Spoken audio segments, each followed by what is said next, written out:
Welcome friends, my name is Avinash Gorakshekar and I welcome all of you to another interesting episode of Conexia High Flyers. As all of you are aware, in these episodes we talk to companies which are emerging companies from emerging sectors, and where we get an opportunity to talk to the top management and the promoters of such companies. And in this process we get a lot of valuable information in terms of their business model, their growth journey, as well as their future growth plans. And the investors benefit a lot, so that they get a lot of good valuable insights from the top management team as well as the promoters. And friends, today we've got a very interesting company which is going to hit the capital market very soon. The company's name is Rajputana Industries Limited, and we have the pleasure of having the whole-time director, Mr. Naseem Sheikh, who's with us. Naseem ji, बहुत बहुत धन्यवाद. Thank you very much for sparing your valuable time with us today. Sir, I'm very confident that in this small interaction we'll be able to understand your company's operations in a much better manner. मेरा नमस्कार, और मुझे इस बात का हर्ष है कि आपने मुझे मौका दिया कंपनी की बात पूरे लोगों तक पहुंचाने के लिए। मैं कोशिश करूंगा जितने ज्यादा से ज्यादा आपको कंपनी के इंफॉर्मेशन शेयर कर सकूं जो कि इन्वेस्टर को बेनिफिट कर सके। बिल्कुल। तो नसीम जी, पहला सवाल जो बेसिक एलिमेंट्री है, हमको बताइए कि ये कंपनी जो हमारी है राजपूताना इंडस्ट्रीज, इसका मेन बिजनेस क्या है, बिजनेस मॉडल क्या है, इसकी मार्केट में पोजीशनिंग क्या है डोमेस्टिक मार्केट में, और सबसे बड़ी बात नसीम जी, अगर इस कंपनी की थोड़ी हिस्ट्री के बारे में बता दें कि ये कंपनी आपने कैसे शुरू की, वेदर इट वाज आपके फादर के टाइम की थी या फर्स्ट जनरेशन वाली कंपनी है, तो थोड़ा सा बिजनेस जर्नी के बारे में भी कुछ बताएंगे तो इन्वेस्टर्स को अच्छा लगेगा। देखिए, राजपूताना इंडस्ट्रीज एक रिसाइकलिंग इंडस्ट्री है जहां हर किस्म का नॉन फेरस स्क्रैप सॉर्टिंग करने के बाद उसको गलाया जाता है और उससे डिफरेंट काइंड ऑफ अलॉयज बनते हैं। अब ये जर्नी काफी वर्षों पहले शुरू हुई थी 2011 में, जब हमारी प्रोमोटर कंपनी शेरा एनर्जी लिमिटेड है जो कि ऑलरेडी एक्सचेंज में लिस्टेड है, और इस कंपनी के जो वेस्ट पैदा होता था, जो स्क्रैप्स पैदा होता था, वो मार्केट में हमें सेल करना पड़ता था।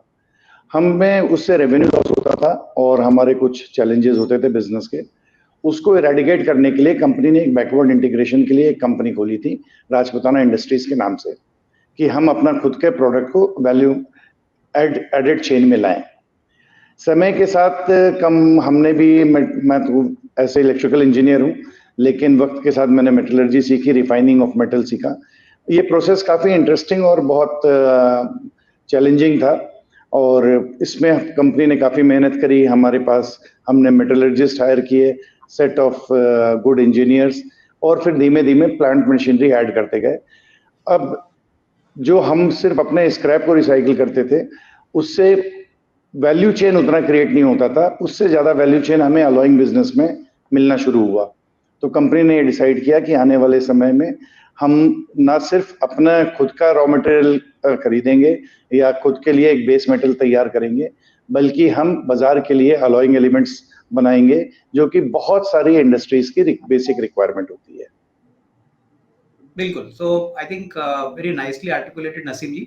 नसीम जी, अभी थोड़ा सा प्रोडक्ट प्रोफाइल के बारे में बताइए। आपने बोला आप काफी अलॉयज रिसाइकलिंग से मैन्युफैक्चर करते हो, तो थोड़ा सा एक ब्रीफ ओवरव्यू दे दीजिए कि कौन कौन से मेटल्स में हम काम करते हैं, कौन कौन से प्रोडक्ट्स कंपनी के हैं, इसके बारे में थोड़ी जानकारी दे दीजिए।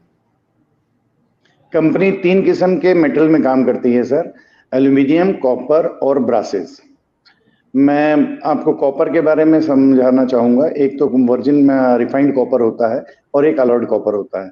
अलॉयड कॉपर के भी बहुत सारे एप्लीकेशंस होते हैं जो कि ट्यूबिंग इंडस्ट्री में यूज होता है। आज air conditioning tube is one of the market.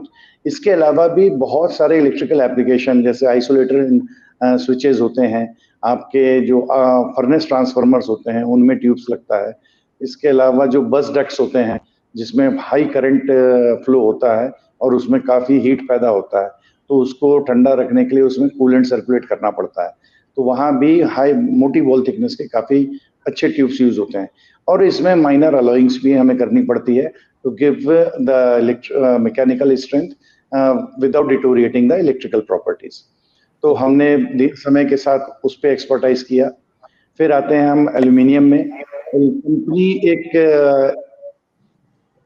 ऐसी कंपनी है जिसने अपकास्ट टेक्नोलॉजी से एल्यूमिनियम वायर रॉड्स बनाना शुरू किया। ये एक ऐसी टेक्नोलॉजी है जो कि बहुत ज़्यादा प्रचलित नहीं है हिंदुस्तान में। मुझे नहीं लगता कि कोई हमारे सामने there is anyone who can make the aluminium wire rods using upward cast technology. Aluminium wire rod बनाने की दो टेक्नोलॉजी होती है सर। एक तो होती है horizontal cast and continuous rolling machine, जिसको सीसीआर प्लांट बोलते हैं, और दूसरा है अपवर्ड कास्ट। ये एक लेटेस्ट टेक्नोलॉजी है जिसको हमने डेवलप किया। दोनों में एक बेसिक फर्क होता है, उसमें लुब्रिकेंट यूज नहीं होता रॉड बनाने में, जबकि सीसीआर में लुब्रिकेंट यूज होता है। अब लुब्रिकेंट जब आप कोल्ड एक्सट्रूजन प्रोसेस पे जाते हैं तो गैस फॉर्मेशन करता है और प्रोडक्ट में कहीं कहीं ब्लो होल्स आते हैं। इसलिए हमें लुब्रिकेंट्स या तो हमें वॉश करने पड़ते हैं या ऐसा रॉड बनाइए जिसमें लुब्रिकेंट नहीं लगाओ। तो सक्सेसफुली हमने ऐसा रॉड बना लिया है और हम उसको कैप्टिव यूज में ले रहे हैं, और उससे हम लोग उसके बस बार्स बनाते हैं, पट्टियां बनाते हैं, जो कि बहुत स्विच गियर और पैनल इंडस्ट्री में काम में आता है। फिर आते हैं हम ब्रासेस में, जो हम डिफरेंट क्वालिटी के ब्रासेस बना रहे हैं जो जरी इंडस्ट्री में यूज होता है। आपके बुलेट शेल्स के लिए जो रॉ मटेरियल यूज होता है उस अलॉय को हम बनाते हैं। आपके एलपीजी सिलेंडर वाल्व्स में जो रॉ मटेरियल यूज होता है हम उसको बनाते हैं। सैनिटरी एप्लीकेशन में जो वाल्व्स में यूज होता है उसके लिए जो रॉ मटेरियल और अलॉय लगता है कंपनी वो बनाती है। तो वेरिड अलॉय हम लोग तीनों मेटल्स में बनाते हैं। नहीं, बिल्कुल, बहुत अच्छी तरह से समझाया नसीम जी। नसीम जी, अभी मेरे को एक बात बताइए कि एक रिलेटेड क्वेश्चन है। हमने कॉपर, एल्यूमिनियम और ब्रास की बात की, तो सर मोटा-मोटी FY24 में which was the single largest segment which contributed to the top line, और हमारा जो कस्टमर सेगमेंट है वो सबसे बड़ा कस्टमर सेगमेंट कौन से प्रोडक्ट के लिए आता है और whether it is evenly distributed, इसके बारे में बताइए। सर तीनों प्रोडक्ट मिक्स की क्वांटिटी अगर हम देखेंगे तो सिमिलर होती है। Since copper is highly priced, करीबन 850-900 रुपए पर किलो का सामान है, तो परसेंटेज ऑफ रेवेन्यू अगर हम रुपयों में बात करते हैं तो वेटेज कॉपर का बढ़ जाता है। लेकिन क्वांटिटी वाइज अगर हम देखेंगे तो हम तीनों माल को सिमिलर क्वांटिटीज में बनाते हैं। ब्रासेस भी कंपनी काफी बनाती है, लेकिन ब्रास की एवरेज प्राइस 500-550 के रेंज में चलती है। इस वजह से वो उसमें परसेंटेज में डिटोरेशन दिखता है, लेकिन क्वांटिटी में डिटोरेशन नहीं होता है। और एल्यूमिनियम का 250 रुपए से 300 रुपए के रेंज में रहता है। तो contribution in terms of quantity similar होते हैं, रादर ब्रासेस के ज्यादा होते हैं थोड़ी, और फिर aluminium and than copper. Okay. और नसीम जी, कौन से ऐसे इंपॉर्टेंट सेक्टर्स है जहां पे हमारे ये products finally go into and applications, ये जरा थोड़ा सा आइडिया दे दीजिए। क्या बेसिकली आपने एयर कंडीशनिंग की बात की, टिपिकली ऐसे कौन से ग्रोइंग सेगमेंट है जो मटेरियल उठाते हैं? ऑटोमोटिव सेक्टर है सर, प्लम्बिंग और सैनिटरी एप्लीकेशंस हैं। आपके इंफ्रास्ट्रक्चर प्रोजेक्ट में काफ़ी यूज़ में आता है सर। कोई भी मशीनरी पार्ट्स हम बनाते हैं, मशीन बनाते हैं, उनमें काफ़ी यूज़ में आता है। फिर डिफेंस बहुत बड़ा बाजार है सर, जो बंदूक के खोल हैं उसको बहुत बड़ा मार्केट है। और एनर्जी सेक्टर जो कि अपकमिंग इंडस्ट्री में काफ़ी बड़ी इंडस्ट्री बन रही है। जितना जितना हम लोग इंडिया में सोलर में इन्वेस्टमेंट हो रहा है तो उसमें भी काफ़ी बड़ा योगदान है हमारे प्रोडक्ट्स का। और फाइनली ज्वेलरी, जो ऑर्नामेंटल ब्रास भी काम में आता है, जो डेकोरेटिव पर्पस में काम आता है। आपकी 5 स्टार होटल्स में जाओगे आप, सारी चीज ऐसी गोल्ड फिनिश की दिखती है, वो एक्चुअली गोल्ड नहीं होता है, इट इज अ ब्रास। तो बहुत आर्किटेक्चरल एप्लीकेशंस भी हैं जी। नहीं, बिल्कुल, आई थिंक बहुत अच्छी तरह से समझा। नसीम जी, अभी रॉ मटेरियल पॉलिसी हमारी क्या है? आपने बोला कि शेरा एनर्जी रॉ मटेरियल थोड़ा सा स्क्रैपेज में निकलता था तो वो रॉ मटेरियल हम लोग रिसाइकल करते थे, बट हमारी कंपनी की रॉ मटेरियल पॉलिसी क्या है? क्या है, हम सारा माल शेरा एनर्जी से लेते हैं या हमारे कोई फिक्स्ड वेंडर्स है? और सर ये रॉ मटेरियल का प्रोक्योरमेंट जो होता है ना, ये सीजनल होता है क्या, या it is all across 12 months कि जब भी आपको माल चाहिए होता है आप प्रोक्योर करते हो? क्योंकि मैं देख रहा था आप थोड़ा इन्वेंट्री भी बैलेंस शीट में दिख रही है, तो ऑब्वियसली आप स्टॉकिंग भी करते होंगे, तो सर इसके बारे में कुछ बताइए। सर हम major raw material group company की बहुत सारे सेक्टर्स में सेल होती है। उन सारे हम जो एक सबसे अच्छा बेनिफिट हमारे कस्टमर्स को देते हैं कि उनके यहाँ जितना भी स्क्रैप जनरेट होता है हम उसको मोटा मोटी पूर्ण रूप से बायबैक कर लेते हैं। ओके, आज शेरा एनर्जी का तो स्क्रैप आता ही आता है, इसके अलावा शेरा एनर्जी के जो आगे के कस्टमर्स हैं वो भी हाँ, काफी सब्सटेंशियल वॉल्यूम में वहां स्क्रैप जनरेट होता है। ओके, फिर राजपूताना इंडस्ट्रीज के खुद के कस्टमर्स हैं, ब्रास के उसके खुद के अलॉयज के कस्टमर्स हैं, उनके यहाँ जो स्क्रैप जनरेट होता है हम उनको वापस से खरीद के और उनको नया प्रोडक्ट से सब्स्टिट्यूट कर देते हैं। ये वैल्यू चेन कंपनी को भी मिलती है और मेरे कस्टमर को भी बेनिफिट मिलता है in terms of pricing, in terms of getting more realization on their scrap values. मैंने समझ गया। आई थिंक तो very well laid out policy है, बहुत अच्छा है। जी नसीम जी, अभी मेरे को बताइए कि सर हमारी कंपनी का ज्योग्राफिकल रीच क्या है? क्या है हम पैन इंडिया माल बेचते हैं या स्पेसिफिक पॉकेट्स में ही हम प्रेजेंट है? और सर हमारे कितने B2B मोटा-मोटी कस्टमर्स हो गए? I mean how many customers is currently Rajputana catering to? इसके बारे में कुछ जानकारी दे दीजिए। मुझे काफी अच्छा लगा आपका क्वेश्चन।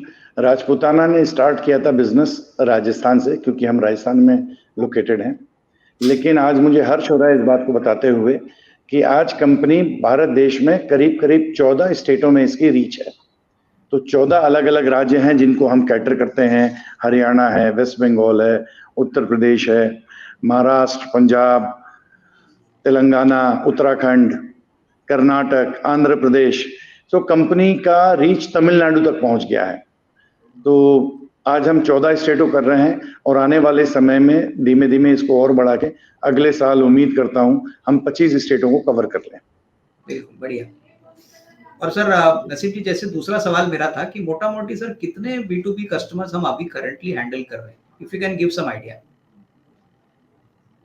सर कस्टमर बैंक करीब करीब 40 से 50 लोगों से ऊपर हैं और ओके, मेरे सारे कस्टमर B2B ही होते हैं। हम B2C सेगमेंट में अभी नहीं हैं। वी अच्छा, produce products that has industrial applications और ओके, वो ओके, इंडस्ट्री में फाइनली यूज होता है। मेरा जो बायर है वो उसको फर्दर प्रोसेस करके कस्टमर मार्केट में सेल करता है। ठीक है। नसीम जी, ये बात मैं समझ लूँ, please correct me if I am wrong, कि मोटा-मोटी हमारे डिस्ट्रीब्यूटर पॉइंट्स है हर स्टेट में, जो आपसे माल खरीदते हैं और फिर फाइनली कस्टमर को जाता है। Is this thinking right? और डायरेक्टली हम B2B का जो कस्टमर है उसी को कैटर करते हैं? तो बीच में सर डिस्ट्रीब्यूटर का भी एक कंट्रीब्यूशन रोल है हमारी हमारे बिजनेस में? अविनाश जी, मैं यहाँ थोड़ा सा आपको करेक्ट करूंगा। हमारा जो इस अलग अलग स्टेट में जो आपने बोला वो नेटवर्क काम नहीं करता है। जितने वहां इंडस्ट्रीज हैं जो कि कस्टमर्स को देती हैं, आज जैसे वाल्व बनाने वाली कंपनी है, हम उनको सप्लाई करते हैं। वो हमारा प्रोडक्ट लेके उसको फोर्जिंग करके उसको फिनिशिंग करके फिर वो वाल्व कस्टमर को बेचते हैं। लेकिन ओके, उस वाल्व को बनाने के लिए जो अलॉय लगेगा, जिस शेप में लगेगा, जिस ग्रेन स्ट्रक्चर का लगेगा, वो हम डेवलप करके उनको देते हैं। ओके, समझ गया। I think now it is हमारे very clear. Agents, selling agents अलग अलग स्टेट में नहीं है सर। मैं अच्छा, इंडस्ट्री को डायरेक्ट सप्लाई कर रहा हूँ। ओके, ओके, समझ गया, समझ गया। I think very nicely said Naseem ji, very well understood. अभी नसीम जी बताइए, नॉर्मली हमारा जो प्रोडक्ट है, आपने बोला B2B प्रोडक्ट है, इंडस्ट्रियल एप्लीकेशंस है, सर यहाँ पे प्राइसिंग कैसे काम होता है? लाइक रॉ मटेरियल का प्राइस मान के चलिए, कॉपर का प्राइस थोड़ा ऊपर नीचे हो गया, ब्रास का ऊपर नीचे हो गया, अवेलेबिलिटी का थोड़ा इशू है, तो जब आपको ऑर्डर मिलती है तभी आप रॉ मटेरियल बुक करते हो? और प्राइसिंग फाइनली कस्टमर को कैसे डिसाइड होती है? Is it dynamic? और मान के चलिए पुराना कस्टमर है, 5 साल से काम कर रहा है, तो आपका कोई वॉल्यूम आप उसने आपको प्रॉमिस किया है, तो प्राइसिंग इज इट फिक्स्ड और इज इट डायनामिक? इसके बारे में बताइए। सर नॉन फेरस मेटल बरसों से यूज में आ रहा है। हमारे सिक्के नॉन फेरस मेटल के बनते थे, तो काफी मैच्योर्ड मार्केट ये है। और एक जमाना था हिंदुस्तान में जबकि पूरा ट्रेड हिंदुस्तान में BME पर होता था, बॉम्बे मेटल एक्सचेंज के प्राइस पर होता था। हाँ, समय के साथ जैसे जैसे देश एक्सप्लोर हुआ, हमारे दूसरे देशों से व्यापार और व्यवहार बढ़ता गया, तो अब लंदन मेटल एक्सचेंज एक similar to Bombay metal exchange, London metal exchange पूरी दुनिया के बड़े बड़े इन्वेस्ट सप्लायर्स और बायर्स वहां बैठते हैं और वो रोज का प्राइस डिसाइड करते हैं। वो जो प्राइस डिसाइड होता है, हमारा ट्रेड उसी के पैटर्न पर होता है, चाहे वो कॉपर हो, चाहे ब्रास हो, चाहे एल्यूमिनियम हो। तो जो भी लंदन मेटल एक्सचेंज पे प्राइस आज डिक्लेयर होगी, जो कि अमूमन शाम 5 से 6 बजे के आसपास डिक्लेयर होती है इंडियन टाइम के हिसाब से, तो वो प्राइस एप्लीकेबल रहती है पूरे दिन के ट्रेड के लिए, चाहे वो मेरी परचेस पे हो, चाहे वो मेरी सेल पर हो। तो मार्केट काफी मैच्योर्ड है सर, इसमें रोज की और हर घंटे की तेजी मंदी पे ये व्यापार नहीं चलता, रोज का प्राइस सिमिलर पैटर्न्स में रहता है। जी भाई, तो उसके हिसाब से फिर प्राइसिंग डिसाइड होती है basically on the LME exchange, जो भी दिन का एंड प्राइस है वो उसके हिसाब से प्राइसिंग होती है। दूसरी बात बताइए सर, बेसिकली ये इंडस्ट्री में काफी दूसरे प्लेयर्स भी है, आप तो काफी समय से हो, मेरे को बताइए सर, नॉर्मली इंडस्ट्री में कितनी कॉम्पिटिटिव इंटेंसिटी है? क्या ये ऐसा मार्केट है कि बहुत बड़ा ग्रोइंग मार्केट है अगले 3-5 साल में, और अपॉर्चुनिटी सबके लिए काफी बड़ी है? और ओवरऑल सर, हम अगर ये आज बात करें कि आज राजपूताना ने एक्चुअली वैल्यू क्रिएशन अपने कस्टमर्स को कैसे दिया है, how are we adding value to the customers? क्योंकि देखिए इंडस्ट्री में काफी दूसरे लोग भी होते हैं, लेकिन हम हमारा काम अगर अच्छा करते हैं तो कस्टमर हमारे पास वापस आता है, हमको ज्यादा बिजनेस देता है। तो is our service quality good, is our product quality good? Sir ऐसे 2-3 क्वालिटेटिव पॉइंट्स हमको बताइए, क्योंकि फाइनेंशियल्स तो सभी को पता है। आप हमको बताइए sir 2-3 qualitative points which can tell that this differentiates our company with others in the same industry. So if you can please share your thoughts. Sir scrap देखिए हर जगह डेवलप होता है, इंडस्ट्री में जो स्क्रैप जनरेट होता है वो तो काफी ऑर्गेनाइज्ड सेगमेंट में डील होना शुरू हो गया, और स्क्रैप को हैंडल करने के बरसों पुराना इतिहास है। मैं धन्यवाद दूंगा भारत सरकार का, जिसने जीएसटी रिजीम को लागू किया और जिससे टैक्स कॉम्प्लिकेशंस बहुत हद तक खत्म हुए। इसके पहले ये व्यापार बहुत सेकेंडरी मार्केट में ऑपरेट होता था, लेकिन जब से ये जीएसटी आया है तब से जितने इंडस्ट्री प्लेयर्स हैं उनके लिए काफी आसान हो गया अपने स्क्रैप को ऑर्गेनाइज्ड प्लेयर को बेचने के लिए। मेरा कंपटीशन जो होता है वो बड़े लिमिटेड लोगों के साथ होता है, क्योंकि ऑर्गेनाइज्ड प्लेयर इस लाइन में बहुत कम है।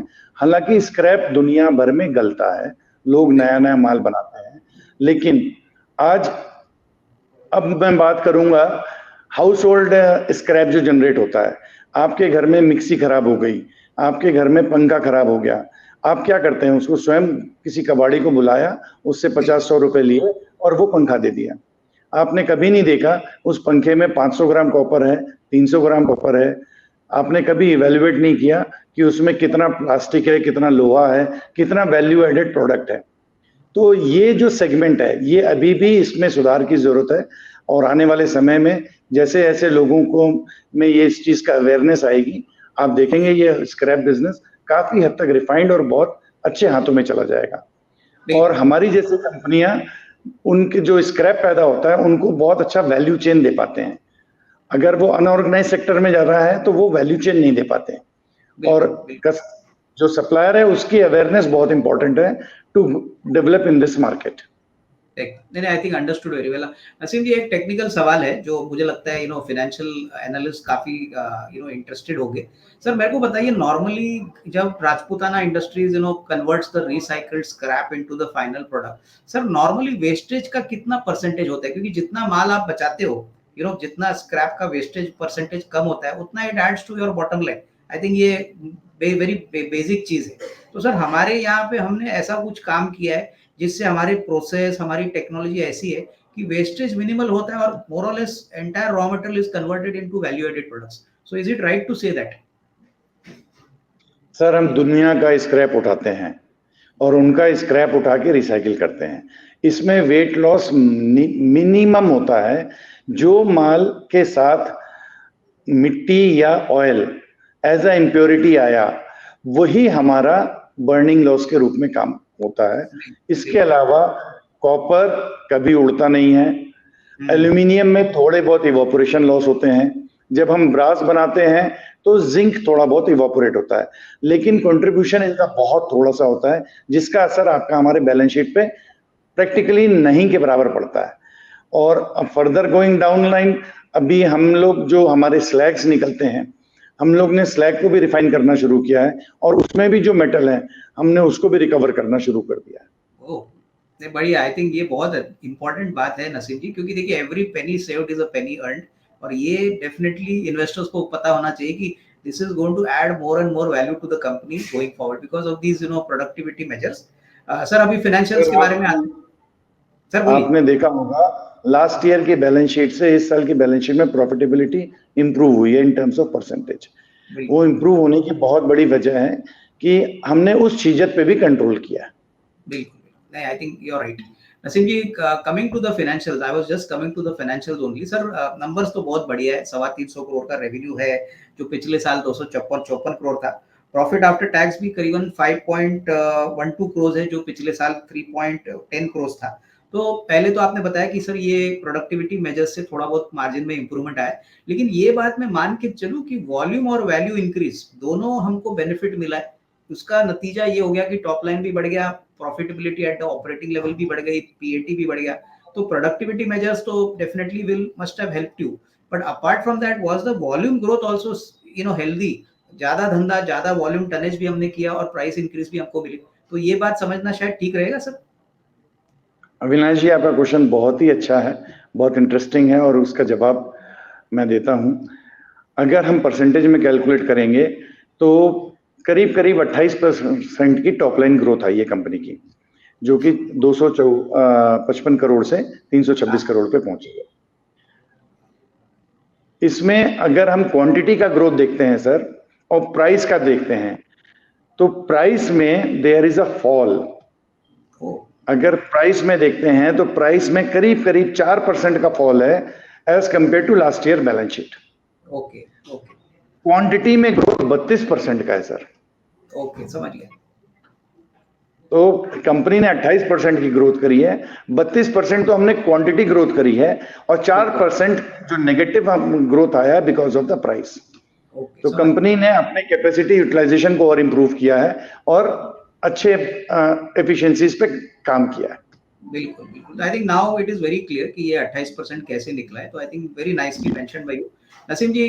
विदाउट पुटिंग अ नंबर, अभी we can not talk about any futuristic number, but अभी हम ऑलरेडी जुलाई में है, अभी FY25 शुरू हो चुका है। सर आपके हिसाब से आपको डिमांड आउटलुक अगले साल का कैसा दिख रहा है? मोटा मोटी कस्टमर्स से आप बात करते हो, आपको पता है डिमांड कैसे चल रही है, तो आप वो बताइए कि डिमांड आउटलुक आप नेक्स्ट 12 मंथ्स का क्या शेयर करना चाहोगे? सर कंपनी ने इस क्वार्टर में भी काफी अच्छा परफॉर्म किया है and there is a substantial growth. Results हम बहुत जल्दी डिक्लेयर करने वाले हैं। So I expect the growth of this company for FY25 will be minimum 30 to 35% and further going 26 it will be rather almost twice what we are doing as of now. Okay, समझ गया। तो basically tailwinds बहुत strong है और runway बहुत बड़ा है, तो ग्रोथ के लिए अभी भी बहुत अच्छी जगह है। तो आई थिंक वेरी नाइस।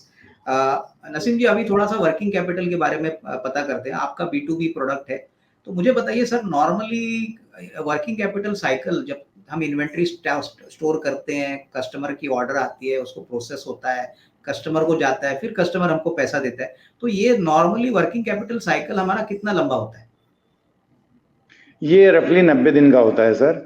मेरे पास जो ब्यूटी है इस कंपनी की, हमारे आपने देखा होगा डेटर डेज बहुत कम है और डेटर होल्डिंग्स जो बैलेंस शीट में दिख रहा है 13 करोड़ का, लेकिन अगर हम इसको एनुअल लेवल पे एवरेज देखते हैं तो 7-7.5 करोड़ के आसपास का एनुअल एवरेज डेटर लाइन है। This speaks the healthiness in the company. आप बैलेंस शीट में देखेंगे फिनिश्ड गुड का स्टॉक भी प्रैक्टिकली नील के बराबर है। मतलब जो माल हम तैयार करते हैं वो सारा अगेंस्ट ऑर्डर होता है और हाथ के हाथ बिक जाता है। हमें इन्वेंट्री पे सिर्फ रॉ मटेरियल पे रखने की जरूरत पड़ती है, क्योंकि कब कौन सा अलॉय का ऑर्डर आएगा, कब कौन सा माल हमें बनाना पड़ेगा, तो उसके लिए हमें वैरायटी ऑफ अलॉयज रखने पड़ते हैं। फिर जो स्क्रैप होता है इसमें प्रोसेस पीरियड भी काफी लंबा होता है। सेग्रीगेशन होता है, वॉशिंग होता है, मेल्टिंग होता है, अलॉय मिक्स होता है। तो ये सब प्रोसेस करने के लिए कंपनी को इन्वेंट्री होल्डिंग पीरियड और WIP में माल को लंबे समय तक रखना पड़ता है। और जैसे जैसे कंपनी की ग्रोथ बढ़ेगी इन्वेंट्री डेज शायद थोड़े से बढ़ जाएं, लेकिन आप देखेंगे फिनिश में जो कि कंपनी की स्ट्रेंथ है और डेटर लाइन, ये दोनों हमारी ताकत है। हम जो बनाते हैं वो हाथ के हाथ बिक जाता है और हमें उधार नहीं बेचने की जरूरत है। सारा माल नगद में बिकता है और सारी चीज बहुत टाइमली बिक जाती है। माल बना के रखने की जरूरत है। नहीं, बिल्कुल नसीम जी, ये जो आप बोल रहे हो ना, ये मैं आपको पूछने वाला था कि मैंने भी बैलेंस शीट देखी sir, debtors as a percentage of sales सिर्फ 4% है।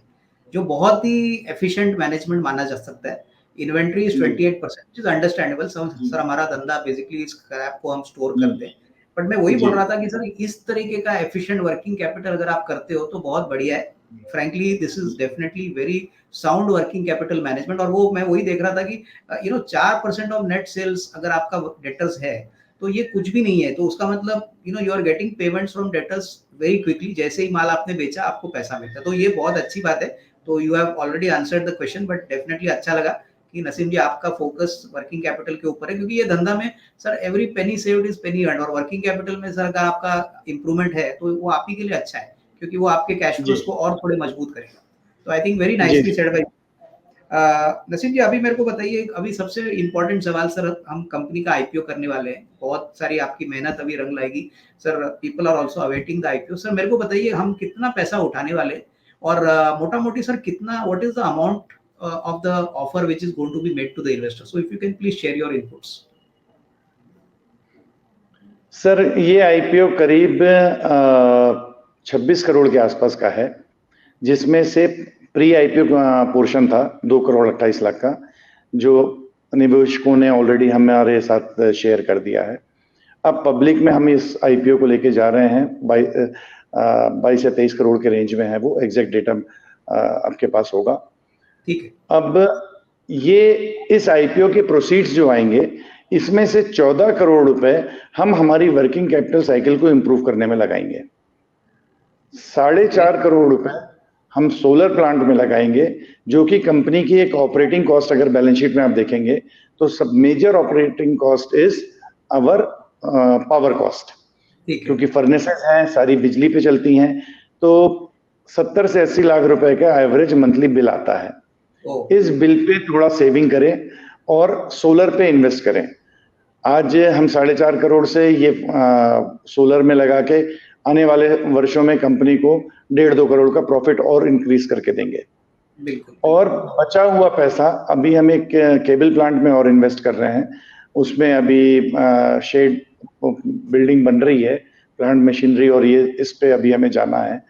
तो बचा हुआ पैसा जनरल कॉर्पोरेट पर्पस और उस काम में आएगा। बिल्कुल।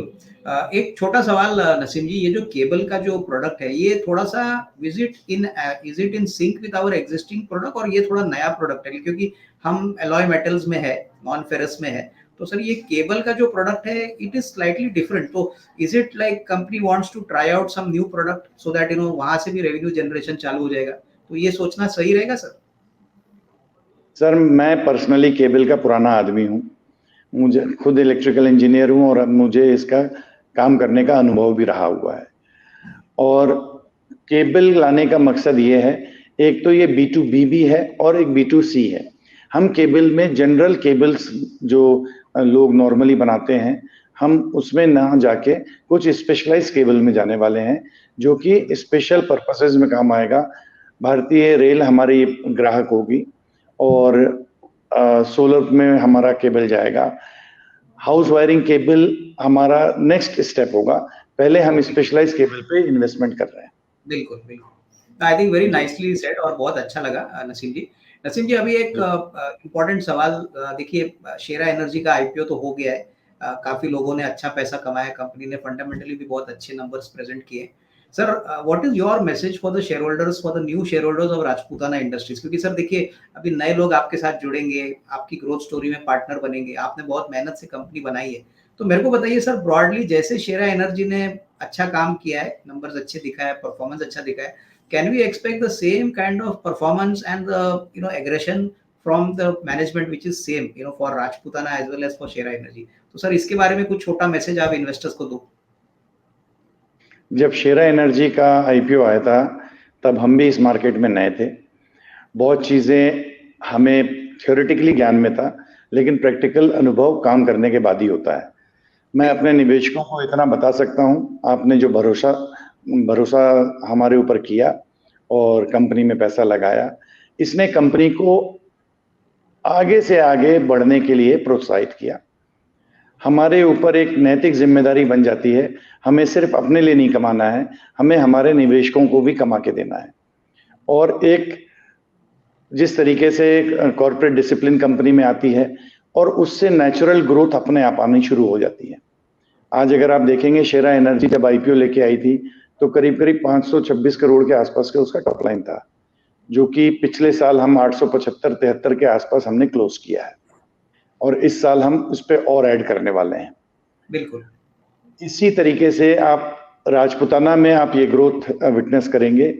मैं हर इन्वेस्टर के मनी को सेफगार्ड करने के लिए यहाँ रहूंगा।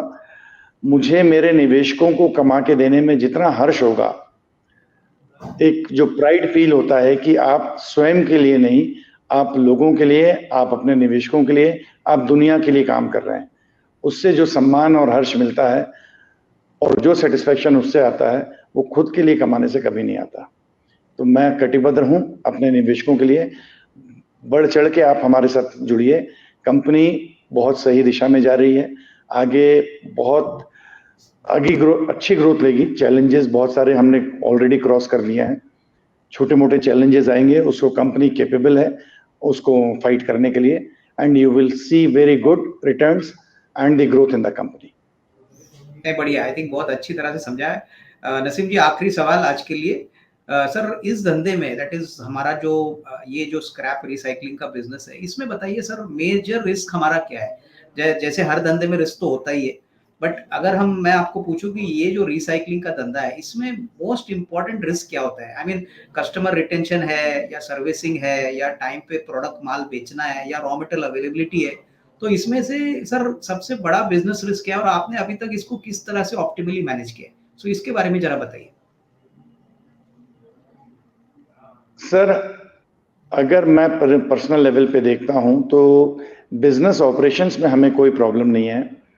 कोई गवर्नमेंट रेगुलेशंस या कोई चीज ऐसी इफेक्ट होती है जो अभी अननोन है और कुछ ऐसे नियम बन जाते हैं, जैसे कोई पोल्यूशन से रिलेटेड कोई ऐसा नियम बन जाता है कि हम रिसाइकलिंग नहीं करने देंगे, या कार्बन उस एमिशंस के ऊपर में कोई ऐसी चीज आती है, तो वही चीज एक थोड़ा सा चैलेंज है। अदरवाइज रिसाइकलिंग के बिना ये दुनिया चलने वाली नहीं है सर। हर को नया सामान चाहिए, नए उपयोग के सामान वस्तु चाहिए, चाहे गाड़ियां हैं, हर आदमी नई गाड़ी ले रहा है।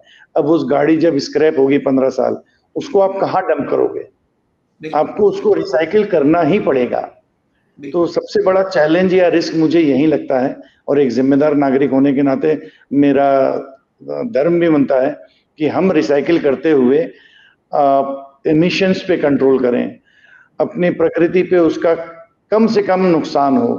अपने जो हीट हम ऊर्जा, जब हम किसी चीज को गलाते हैं तो गर्मी पैदा होती है, उस गर्मी को हम मैक्सिमम माल गलाने में यूज में लें, वो एनवायरनमेंट में कम से कम जाए। तो बहुत हद तक हम अपनी तरफ से प्रयास करते हैं, बट वही एक छोटा सा चैलेंज लगता है। इसके अलावा मुझे कोई मेजर चैलेंज इसमें लगता नहीं है सर। नहीं, बिल्कुल, आई थिंक बहुत अच्छी तरह से समझाया नसीम जी, और मुझे भी लग रहा है कि sir runway for growth is very strong sir, बहुत सारा ग्रोथ अभी भी आना बाकी है। तो एनीवे नसीम जी, बहुत अच्छा लगा आपसे बात करने को, और मेरी तरफ से आपको, आपकी पूरी मैनेजमेंट टीम को सर बेस्ट विशेस, और सर फोर्थकमिंग आईपीओ के लिए भी बहुत धन्यवाद और best wishes. We will be in touch in future sir. Thank you very much. Thank you Avinash ji, thank you.